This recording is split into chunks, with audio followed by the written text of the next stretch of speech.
Hello guys, welcome to Ahmad Infotech. तो guys, आज हम बात करने वाले हैं यहाँ पे कैटरेक्ट सर्जरी के बारे में। आज हम जानने वाले हैं कि कैटरेक्ट सर्जरी में कौन कौन से लेंस यूज़ होते हैं और कौन कौन से ब्रांड हैं। ये सारी चीज़ें डिस्कस करने वाले हैं इस वीडियो में। तो आइए जानते हैं कैटरेक्ट सर्जरी के बारे में। कैटरेक्ट सर्जरी, मुझे लगता है कि आप लोग जानते ही होंगे कैटरेक्ट सर्जरी के बारे में। कैटरेक्ट को हम मोतियाबिंद भी कहते हैं, सफ़ेद मोतियाबिंद भी कहते हैं, ठीक है। तो इसमें क्या होता है, कैटरेक्ट सर्जरी में आपके जो लेंस होता है वो लेंस इम्प्लांट करा जाता है आपकी आंखों के अंदर, जिसको हम IOL कहते हैं, इंट्रा ऑकुलर लेंस। और अगर आप किसी वजह से आप लेंस इम्प्लांट नहीं करवाते हैं, सर्जरी नहीं करवाते हैं, तो आपको +10 से +12 तक का नंबर लग सकता है। और अगर आप उस टाइम पे चश्मा उतार देते हैं तो आप बिल्कुल ब्लाइंड हो जाएंगे, आपको कुछ भी नहीं दिखाई देगा। तो सर्जरी करवाने से पहले जो इम्पोर्टेंट पार्ट होता है वो पार्ट होता है लेंस का सिलेक्शन करने का। लेंस का सिलेक्शन कैसे करते हैं? लेंस का सिलेक्शन बेसिकली दो चीज़ों पे होता है डिपेंड। एक होता है पावर ऑफ लेंस और एक होता है type of lens. Power of lens कैसे निकालते हैं हम?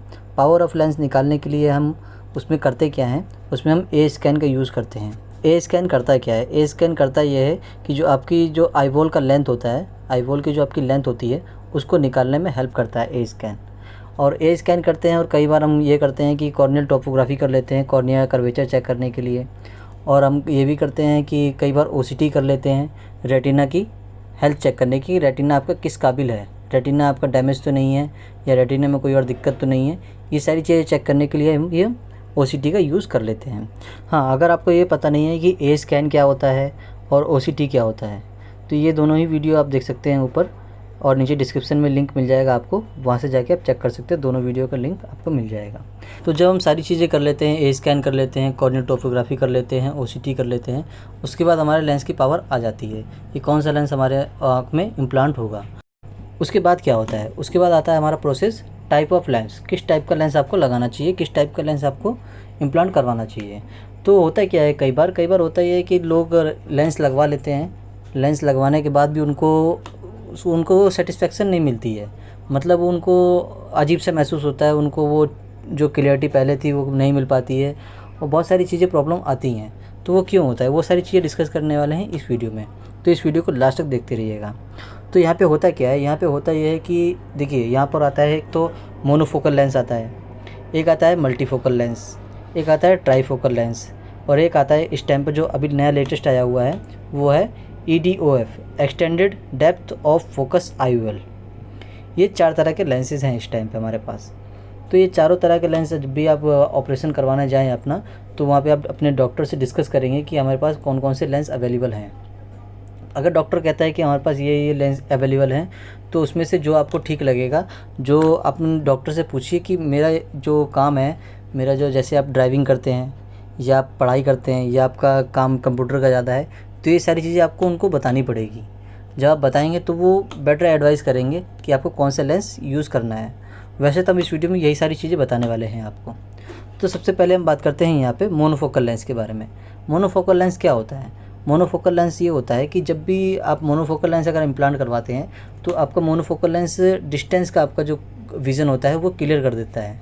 बट जो नियर का आपका विज़न होगा, नियर के विज़न के लिए आपको चश्मे का यूज़ करना पड़ेगा। नियर का विज़न लाइक फ़ोन चलाना हो गया आपका, या बुक रीडिंग हो गया, या न्यूज़पेपर रीडिंग हो गया, या ऐसा कुछ भी है आप जो पढ़ने का काम करते हैं, तो उसके लिए आपको चश्मे का ज़रूरत पड़ेगी।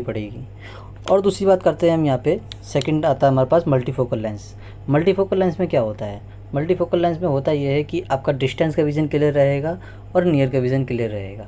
उसमें डिस्टेंस और नियर दोनों होता है। बट प्रॉब्लम वहाँ पे आती है, उन लोगों को प्रॉब्लम आती है जो लोग ड्राइविंग काम करते हैं, मतलब जो लोग नाइट में ड्राइव करते हैं। उसमें क्या होता है, उनको देख सकते हैं आप यहाँ पे लाइट बहुत ज़्यादा दिखाई देती है, मतलब हेलोस टाइप दिखाई देता है उनको। तो इसमें क्या होता है, इसमें उनको अनकम्फर्टेबल फील होता है, वो ड्राइविंग सही से कर नहीं पाते हैं। तो ये सारी चीज़ों में उनको दिक्कत आती है। मतलब मेनली जो ड्राइवर्स होते हैं या जिनकी टाइमिंग है रात में ड्राइविंग उनके ज़्यादा करते हैं, तो उनको मल्टीफोकल लेंस यूज़ नहीं करना चाहिए। ये मेरा बस एक ओपिनियन है कि उनको मल्टीफोकल लेंस यूज़ नहीं करना चाहिए, क्योंकि उनको जो लाइटें होती है वो हेलोस टाइप दिखाई देती हैं, उनको काफ़ी प्रॉब्लम आती है। और कौन है जिनको यूज़ नहीं करना चाहिए? और वो पेशेंट होते हैं जिनको प्रॉब्लम होती है रेटिना की, मतलब उनको रेटिनल डिजीज़ होती है, जैसे कि आपका हो गया मैकुलर होल हो गया, या मैकुलर डिजेनरेशन हो गया या डायबिटिक मैकुलर एडिमा हो गया, और भी काफ़ी सारी डिजीज़ होती हैं, वो आपको डॉक्टर अच्छी एडवाइस कर देंगे जब भी आप लेंस का उनसे सिलेक्शन एडवाइस देने जाएंगे तब। अब हम बात करते हैं यहाँ पर कि ट्राईफोकल लेंस के बारे में। ट्राईफोकल लेंस में क्या होता है? ट्राईफोकल लेंस में होता यह है कि आपका डिस्टेंस विजन जो होगा वो क्लियर होगा, इंटरमीडिएट जो होगा वो भी क्लियर होगा, और नियर जो होगा वो भी क्लियर होगा। बट इसमें भी सेम प्रॉब्लम है कि आपको ड्राइविंग करते समय सेम प्रॉब्लम आने वाली है जो मल्टीफोकल में आती है, और सेम प्रॉब्लम अगर आपको रेटिना डिजीज़ है तब भी आप इसको यूज़ नहीं कर सकते हैं। अगर हम बात करते हैं यहाँ पे फोर्थ वन के बारे में, तो फोर्थ वन जैसे कि मैंने आपको बताया कि जो लेटेस्ट लेंस आया हुआ है extended depth of focus IOL, इसमें क्या होता है, इसमें होता यह है कि आपका जो डिस्टेंस विजन है वो क्लियर रहेगा और जो इंटरमीडिएट विजन है वो क्लियर रहेगा। जब डिस्टेंस और इंटरमीडिएट क्लियर रहता है तो पेशेंट जो होता है हमारा, पेशेंट आपका थोड़ा दूर करके भी आपको कोई चीज़ अगर रीडिंग करनी होती है तो वो रीडिंग में काम चला लेता है अपना, अदरवाइज़ वो चश्मा लगा सकता है। बट मोस्टली कहते हैं कि जो लोग यूज़ करते हैं कि हमारा रीडिंग में कोई प्रॉब्लम नहीं आती है ज़्यादा, थोड़ी बहुत प्रॉब्लम आती है जैसे कि अखबार पढ़ना हो गया, या आपका फ़ोन का जो लेटर्स हैं वो काफ़ी छोटे हैं, तो उस केसेस में आपको इनकी ज़रूरत, चश्मे की, स्पेक्टिकल की ज़रूरत पड़ती है, अदरवाइज़ कोई ज़रूरत नहीं पड़ती है उनको। और इनके बाद एक लेंस और आता है टॉरिक IOL। टॉरिक IOL में क्या होता है, टॉरिक IOL उन पेशेंट को दिया जाता है जिनका सिलेंड्रिकल नंबर होता है, सिलेंड्रिकल नंबर -1 से ज़्यादा होता है, उनको हम टॉरिक लेंसेज प्रेफर करते हैं, क्योंकि उसमें क्या होता है, उनका सिलेंड्रिकल पावर होती है। सिलेंड्रिकल पावर मतलब एस्टिग्मेटिज्म होता है, एस्टिग्मेटिज्म की वजह से इनका जो लेंस होता है वो टॉरिक लेंसेज होते हैं।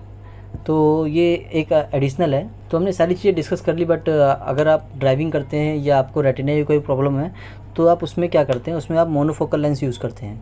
मोनोफोकल लेंस आपका ड्राइविंग में भी क्लियर रहता है, ड्राइविंग में कोई दिक्कत नहीं आती है, और यहाँ पे आपका जो होता है ये आपका रेटिना में, इसमें भी कोई ज़्यादा दिक्कत नहीं आती है। मल्टीफोकल और ट्राईफोकल लेंसेज में प्रॉब्लम इस वजह से आती है, यहाँ पे देख सकते हैं आप, मोनोफोकल में कोई भी आपका डिज़ाइन नहीं है, यहाँ पे कोई भी मार्क्स नहीं है, कोई भी सर्कल नहीं है।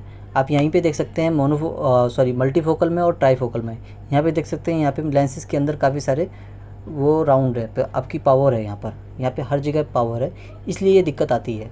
इसलिए आप मल्टीफोकल जब भी यूज़ करें जब आपको कॉर्निया, जब आपको ड्राइविंग का कोई काम ना हो, आप रिटायर हो चुके हों, तब उस टाइम पे मल्टीफोकल या ट्राईफोकल लेंस यूज़ कर सकते हैं, या फिर आपको कोई ड्राइविंग का काम ना हो तब आप यूज़ कर सकते हैं। अदरवाइज़ मोनोफोकल लेंस सबसे ज़्यादा यूज़ करा जाता है, और सबसे ज़्यादा इस टाइम पे जो सबसे ज़्यादा यूज़ करा जा रहा है वो आपका है EDOF लेंस। ये सबसे ज़्यादा लेंस यूज़ करा जा रहा है क्योंकि इसमें ज़्यादा कोई प्रॉब्लम नहीं आती है। तो अभी तक हमने जान लिया है कि हम लेंस की पावर किस तरह निकालते हैं, और हमारे पास लेंस किस किस टाइप के होते हैं, जैसे कि मोनोफोकल, मल्टीफोकल, ट्राईफोकल और EDOF और टॉरिक। तो हम बात करेंगे अब यहाँ पे ब्रांड के बारे में कि कौन कौन से ब्रांड आते हैं। तो ब्रांड हमारे पास आते हैं यहाँ पे जॉनसन एंड जॉनसन, जायज़, होया लेंस, एल्कॉन, अपासोमी, ओरोलैब, लोकेयर, बॉशुलॉम, और यहाँ पे बहुत सारे नाम हैं यहाँ पर, जैसे कि आप स्क्रीन पे देख सकते हैं। यहाँ पर ये सारे जो ब्रांड हैं ये सारे IOL बनाते हैं। तो आप ये चीज़ डॉक्टर से डिस्कस करेंगे कि आपको लिए कौन सा लेंस अच्छा होगा, क्योंकि इसमें होता क्या है, इसमें होता यह है कि कुछ ब्रांड काफ़ी महंगे हैं और कुछ ब्रांड काफ़ी सस्ते हैं। तो आपको अपने बजट के हिसाब से बात करना है, अपने जो एडवाइस करेंगे आपको उनसे कि मेरे लिए कौन सा अच्छा होगा और कौन सा मेरे जो काम है, डेली की एक्टिविटीज़ हैं, उस हिसाब से आपको कौन सा लेंस यूज़ करना है, मोनोफोकल, मल्टीफोकल, ट्राईफोकल, EDOF, कौन सा लेंस यूज़ करना है। तो गाइस ये कुछ इन्फॉर्मेशन थी आज हमारे पास कैटरेक्ट सर्जरी के लेंसेज के बारे में, कि हमारे पास लेंस कौन कौन से होते हैं, कौन कौन सा ब्रांड है और किस तरह से पावर निकालते हैं। अगर आपको AA स्कैन, OCT इनके बारे में अगर आपको और भी इन्फॉर्मेशन चाहिए तो नीचे डिस्क्रिप्शन में लिंक दिया हुआ है, आप उन वीडियोज़ को जाके देख सकते हैं। तो गाइस आज के लिए बस इतना ही, मिलते हैं अपनी किसी नेक्स्ट वीडियो में, तब तक के लिए बाय बाय।